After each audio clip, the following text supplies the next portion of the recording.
May I speak in the name of God, the Holy Trinity. Amen.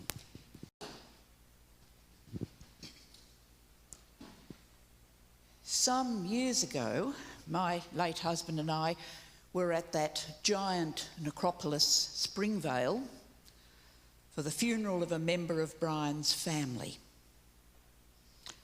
She was a confirmed atheist, so the secular funeral in the chapel was taken by a civil celebrant. We all then went to the cemetery area for the interment. There was no celebrant at that point, just the grave diggers lowering the coffin into the ground. June's daughter became very agitated. "We need a prayer. We need a prayer," she said, appealing to Brian, who was a retired priest. I quickly rummaged in my iPhone and found the 23rd Psalm. Brian read it out very slowly, very prayerfully. "The Lord is my shepherd, I shall not want." And as he read, a deep calm settled over that fractious, mostly secular gathering. They found peace in that liminal moment. Now, I'm sure you, like I, have been to numerous church funerals where the well-known hymn version of Psalm 23 was sung to that loved tune, Crimond. It must be the most widely used funeral hymn in the English-speaking world. And no wonder. It focuses grieving families and communities on the most comforting image we have of God. God, Jesus, the Good Shepherd. Now today, as you've heard from the Bible readings, the Psalm is Good Shepherd Sunday. It's a wonderful festival, always celebrated in the Easter season. And though it's not specifically about Easter, it grounds us in the risen life we are living now because of Jesus' resurrection. Today is about life, new, abundant life. That's what Jesus said in today's gospel reading. He came to give us abundant life. But even as we enjoy this image, this maternal image of a gentle, loving, caring God, we cannot avoid what is going on around us at the moment. Our world is again at war, and we do not know when this frighteningly dangerous war will end or what the outcome will be. And yesterday was Anzac Day. Anzac Day is a particularly poignant day for me. My father, a First World War veteran, found Anzac as truly the one day of the year. The Anzac commemorations and the march were the high point of his life.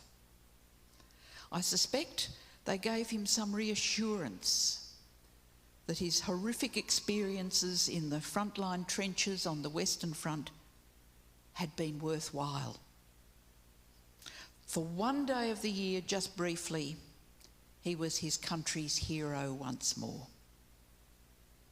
The other 364 days of the year were very different. On those days, every day, my father relived the trauma of his 3 years in the trenches. His experiences there were the touchstone for everything, from politics to friendships to his health to the weather.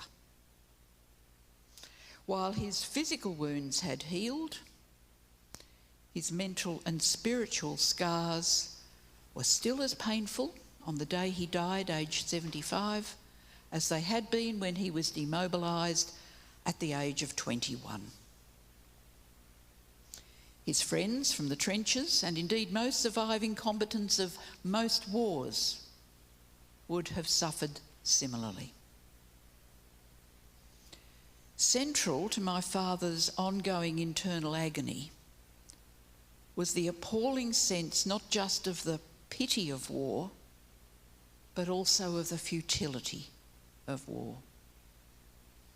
In his darkest and most honest moments, he confronted all the killing he had been party to and believed it had achieved nothing but more killing. His much lauded heroism felt hollow at the core. Anzac Day is not, or should not be, a celebration of war or national pride or masculine bravado. No, it's a day that confronts us with the harsh reality of what humanity is capable of. Even as we continue to mourn and honour those who gave their lives for our freedom, as we must, we need also to mourn our own complicity in some inhumane behaviour. Now, as I said, Psalm 23 offers peace to the grieving at funerals.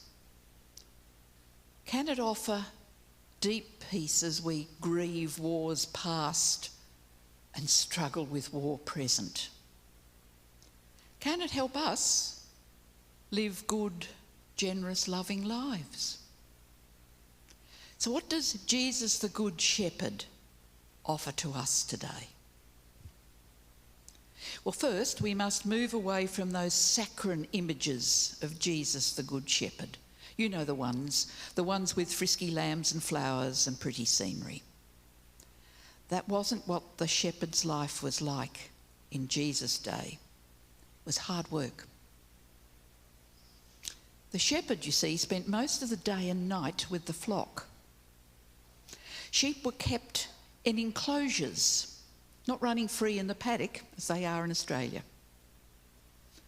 So the shepherd's job was to lead their own sheep, calling them by name, their own sheep by name, leading them out to water and good pasture during the day, taking care that none of them wandered off, then lead them back home at the end of the day, and then watch over them at night to protect them from wolves and thieves, which were very real. The sheep knew their shepherd's voice. They would not follow a stranger, as Jesus told us today. And there were times of danger when the shepherd would actually die to protect the flock. As Jesus said in the verse that follows this morning's gospel reading, the good shepherd lays down his life for the sheep. So a good shepherd watched over and protected the vulnerable sheep at all times. In all our raw need and vulnerability, Jesus, the Good Shepherd, who gave his life for us, offers a good, abundant life in him. Because he makes us lie down in green pastures and leads us beside still waters. And even though we walk through the valley of the shadow of death, we need fear no evil, for he is with us. He comforts us. And surely goodness and loving kindness will follow us all the days of our life, and we will dwell in the house of the Lord forever. Amen.